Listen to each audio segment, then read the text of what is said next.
آج ہم ایک نہایت افسوسناک اور دل دہلا دینے والے واقعہ کا ذکر کرنے جا رہے ہیں جس نے ہر آنکھ کو اشکبار اور ہر دل کو غمگین کر دیا ہے۔ کل ایک بہت بڑے عالم دین حضرت مولانا ادریس صاحب رحمۃ اللہ علیہ، جو کہ ایک معزز مدرسے میں تدریس کے فرائض انجام دے رہے تھے، اپنے معمول کے مطابق درس و تدریس کے لیے جا رہے تھے، مگر راستے میں اچانک ان پر فائرنگ کی گئی اور وہ اس حملے میں شہید ہو گئے۔ انا للہ و انا الیہ راجعون۔ یہ خبر جیسے ہی پھیلی، پورے علاقے میں کوہرام مچ گیا، ہر طرف غم کی فضا چھا گئی۔ مولانا صاحب نہ صرف ایک بہترین استاذ تھے بلکہ ایک نیک، مخلص اور دین کے خادم بھی تھے۔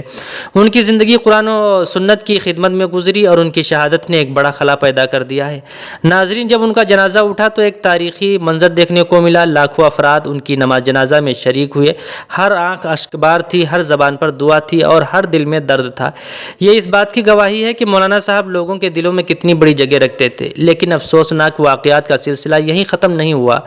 نماز جنازہ میں شرکت کے بعد 5 علماء کرام واپس اپنے گھروں کی طرف جا رہے تھے، مگر راستے میں ان کی گاڑی کو ایک ہولناک حادثہ پیش آیا۔ اس حادثے میں وہ 5 علماء کرام بھی جان کی بازی ہار گئے۔ انا للہ و انا الیہ راجعون۔ ان 5 علماء کرام کے نام حضرت مولانا الفت نواز صاحب، مولانا مفتی دیار خان صاحب، مولانا نیاز ولی شاہ صاحب، مولانا سکندری صاحب، مولانا جنید صاحب۔ یہ وہ 5 علماء کرام ہیں جو مولانا ادریس صاحب رحمۃ اللہ علیہ کی نماز جنازہ میں شرکت کے لیے آئے تھے۔ گھر واپسی پر ایک حادثے کا شکار ہو گئے جس میں ان 5 علماء کرام کا انتقال ہو گیا۔ انا للہ و انا الیہ راجعون۔ یوں ایک ہی دن میں ہم نے 6 قیمتی جانیں کھو دی۔ 6 ایسے افراد جو دین کی خدمت کر رہے تھے، لوگوں کو علم دے رہے تھے، معاشرے کی اصلاح میں مصروف تھے۔